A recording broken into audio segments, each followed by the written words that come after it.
Hey everybody, it's Rob from Flailthroughs. This is Gundam Battle Operation 2, and this is a guest video from the Drunk Zaku in the Gym White Dingo.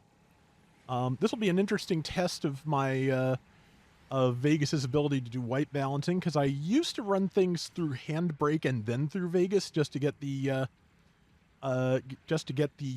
contrast correct. Because yeah, since I don't have my equipment set up for high dynamic range, videos that are in that can sometimes be a little bit weird for me.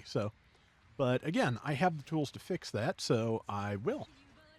But yeah, Jim White Dingo, of course, got a buff last year. I think it was part of during the big pile of buffs last November, which I'm hoping we will see again this year.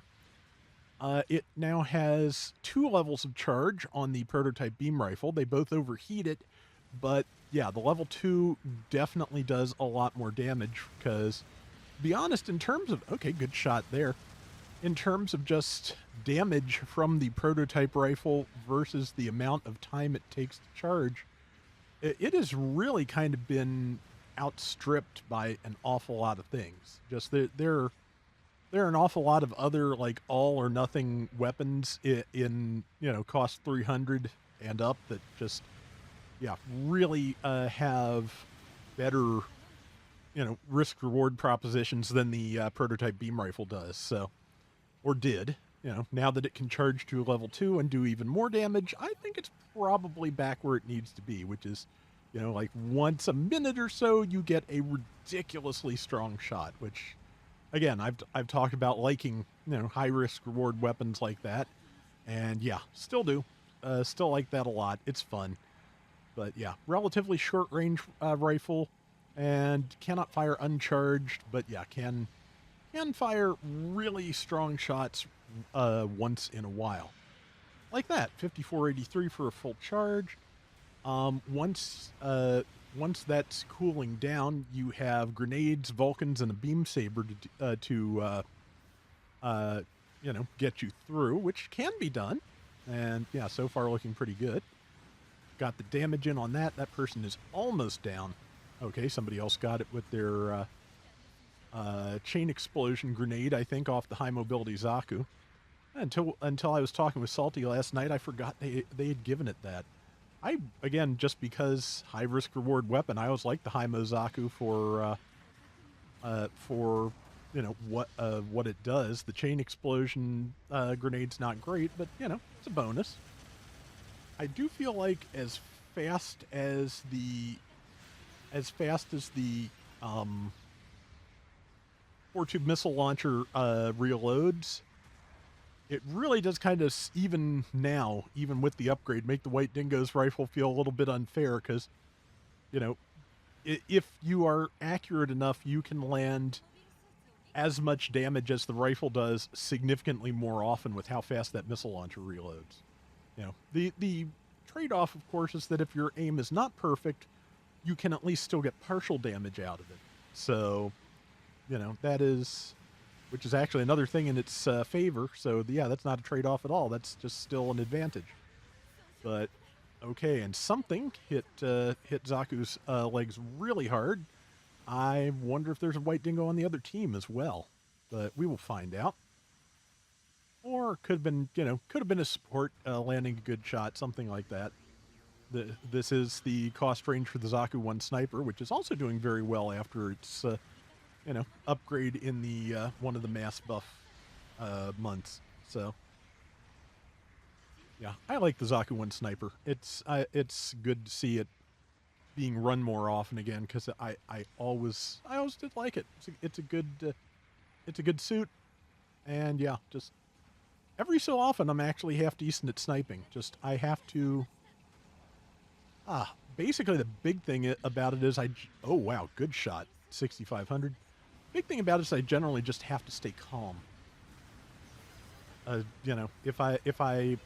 hands are twitchy anyway, but the more excited, agitated, what have you I am, the worse that gets. A good combo on that suit as it jumped in to try and do some damage. See, something on his left. Okay, that was an Aqua Gem, I think. But yeah, so far so good. His team's up almost 2-1. Okay, yep, that was an Aqua Gem. Worked on a couple of requests tonight. Didn't get anything I particularly liked, but I at least I didn't do terribly, but just yeah, I was having some trouble just coordinating with teams. I don't know if it was them or me or both, but yeah, just could not get in the same place at the same time. And after enough times of being, like the person up in the enemy team's faces in a 1v5, you get really tired of it, which, I'm sure if you've played this game, you have had this experience at least once. Everybody does, I think. If you don't, good on you, because yeah, you're obviously doing something right that I am not, which happens very very regularly. Let's see, yeah. One thing, if they ever buff the White Dingo again, one thing I think I'd like to see is if you only use the level 1 charge, it overheats a little fast, or cools down a little faster from overheat. I think that would be a nice thing too, but yeah, again, I feel like it's definitely gotten better, but yeah, it could maybe stand some more tuning. It I don't know that I ever actually went back and looked at its specs after the upgrade. Checked the month after to see how its buffs were doing for it, but yeah, I'm glad it is definitely more viable than it was. But yeah, I would still, again, I think it could go a little further and still be okay. It just, I don't think we have any heavy attack raids at 300 yet, because yeah, that's pretty much the melee equivalent of a gun like that. But yeah, that once you hit 350, where the next level White Dingo is, then yeah, you've got equivalents that are probably, or does heavy attack not come until 450? Okay, brain, let's stop talking about things I'm not actually sure about. That's always, good policy. But Zaku's team is still up a decent bit, and with a minute to go, looks like they've got this under control. Tagged that suit. I thought it was going to bounce off the rubble, because that's usually what happens when I fire at that angle. Good aim, though. That worked out great. And Vulcan's coming in on that. Oop. Aqua Jim managed to catch with the saber, or with the beam pick. And, ow. Yeah, good time to hide around a corner. Yeah, nothing much you can do when you're pinned down like that with like 40 some hit points. I had one like that, except it was 15 hit points. And there's the Gym Command light armor, which yeah, I need to use that again sometime soon. It's pretty decent. And let's see, yeah. Yeah, Zaku's going to have time to get back in, but not going to have time to do anything too significant just because there's no time to charge the rifle. Did catch an enemy as it went by, though, so, good ending to the match. Yeah, that was really good, and yeah, like I said, still like the suit. All right, and the final stats. Okay, 62,000, 4 and 2, not bad at all. That is going to do it for today's Gundam Battle Operation 2. We will be back soon with more. Till next time, everybody take care and have fun. Later. Wow, I've done that outro literally thousands of times, and I don't know if I've ever tripped over it before. Good going. But you may have seen, but the update for this week, the big update for the month, because we get one a month, has been announced.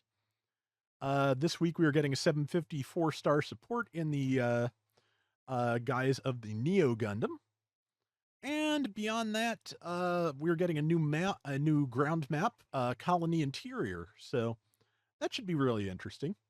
I would like to see one day like a ground space hybrid map of like a partial of a damaged colony interior or something like that. But just I'm sure the logistics of that would just be really hellish. So I maybe one day in a GBO3 we'll see that.